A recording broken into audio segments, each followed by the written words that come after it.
अब मैं सारे पाकिस्तानियों से पूछता हूं, फैसलाबाद, गौर से मेरी आप बात सुनो।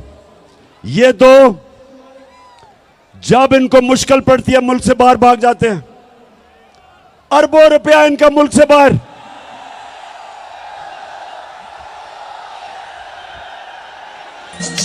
कहती है ये राहे अमल, आओ हम सब साथ चले। कहती है ये राहे अमल, आओ हम सब साथ चले। मुश्किल हो या आसानी, हाथ में डाले हाथ चले। मुश्किल हो या आसानी, अच्छा सुनो, ये सुने गौर से, दोनों का पैसा बाहर पड़ा है।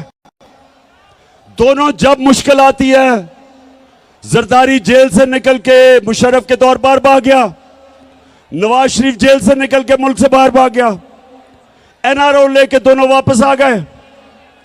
फिर थोड़ी मुश्किल पड़ी, जब जरदारी ने कहा मैं ईंट से ईंट बजा दूंगा, डर के फिर बाहर भाग गया। नवाज शरीफ वो जो झूठ बोल के यहां से गया, वो फिर बाहर भाग गया। बच्चे इनके बाहर। इसके नवाज शरीफ के दो बेटे कहते हैं कि हम पाकिस्तान के शहरी नहीं, वो बाहर बैठे हैं।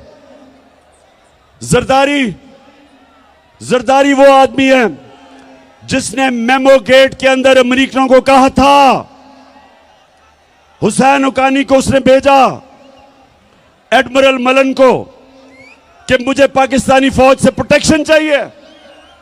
ये सुने जरा, उधर नवाज शरीफ डॉन लीग्स में हिंदुस्तान को कहता है कि हम गवर्नमेंट तो चाहती है लेकिन फौज दहशतगर्दी नहीं रोक रही। ये डॉन लीग्स में कहता है।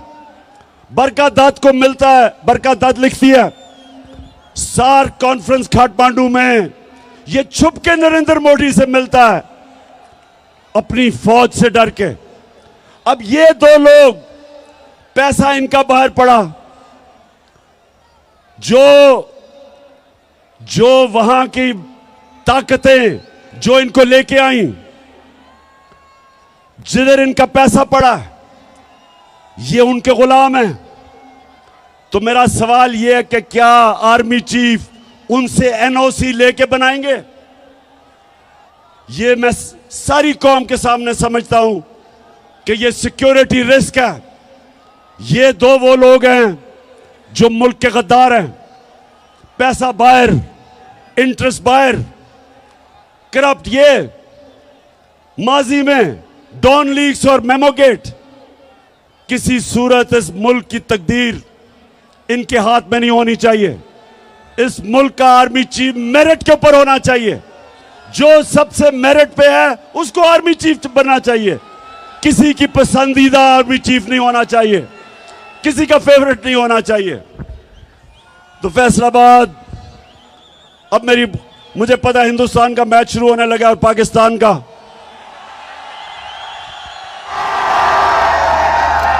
इसी स्टेडियम में हिंदुस्तान के खिलाफ अल्लाह ने मुझे बड़ी कामयाबी दी थी।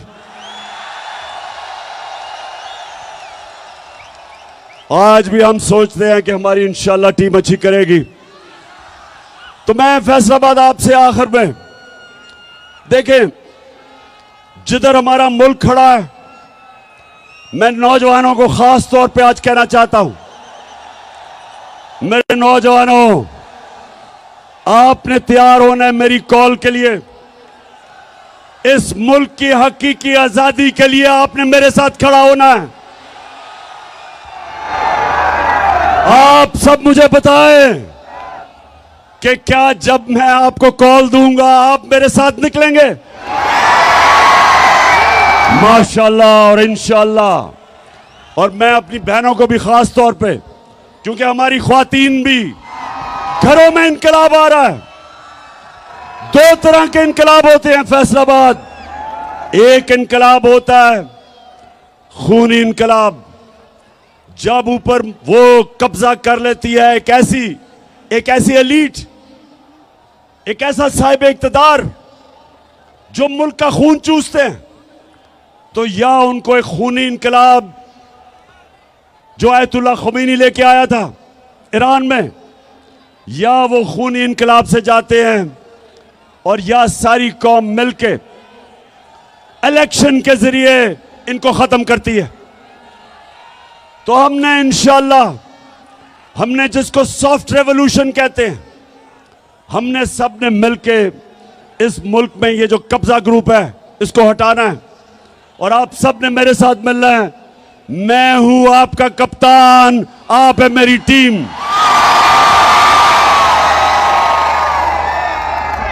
और फैसलाबाद इलेक्शन भी आ रहा है, यहां एक इलेक्शन भी है, आपको पता है लोटों का।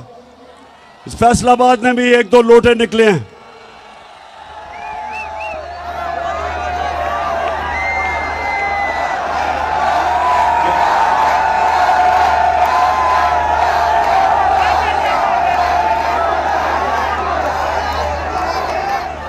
तो एक तो आप सब ने मेरे से वादा करना है, हाथ खड़ा करके।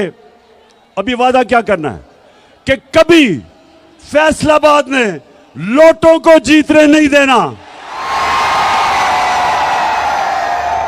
और इंशाल्लाह जो मेरा इलेक्शन है यानी 108 जो मैं लड़ रहा हूं यहां से, आपने सबने मेरी टीम बन के पूरी कोशिश करनी है। इंशाल्लाह हम ये इलेक्शन भी जीतेंगे, हम बड़ा इलेक्शन भी जीतेंगे और इंशाल्लाह इस मुल्क में, इस मुल्क को हकीकी तौर पे आजाद करके एक अजीम कौम बनाएंगे। इंशाल्लाह वो कौम जिसका नारा था कि पाकिस्तान का मतलब क्या और मेरा तेरा रिश्ता क्या। और जब हमारा ईस्ट पाकिस्तान से रिश्ता टूटा, क्योंकि हम ला इलाहा इल्लल्लाह से पीछे हट गए, क्योंकि हमने ईस्ट पाकिस्तान के लोगों से इंसाफ नहीं किया। जब आप इंसाफ नहीं करते इंतशार होता है। और अल्लाह का हुक्म है, अल्लाह का तो हुक्म है कि मेरी जमीन पे इंसाफ कायम करो। तो फैसलाबाद हमारा रिश्ता सारे पाकिस्तानियों का ला इलाहा इल्लल्लाह है और हमारा अल्लाह से वादा है ला इलाहा इल्लल्लाह कि हम सिवाय अल्लाह किसी के सामने नहीं झुकते, ना अमेरिकनों के सामने झुकते हैं, ना पैसे के सामने झुकते हैं, ना खौफ के बुत के सामने झुकते हैं, ना लालच के सामने झुकते हैं। हम एक खुददार कौम है, हम एक गैरतमंद कौम है और इंशाअल्लाह हम एक दिन आएगा कि सारी दुनिया में हमारे हरे पासपोर्ट की इज्जत होगी। पाकिस्तान जिंदाबाद।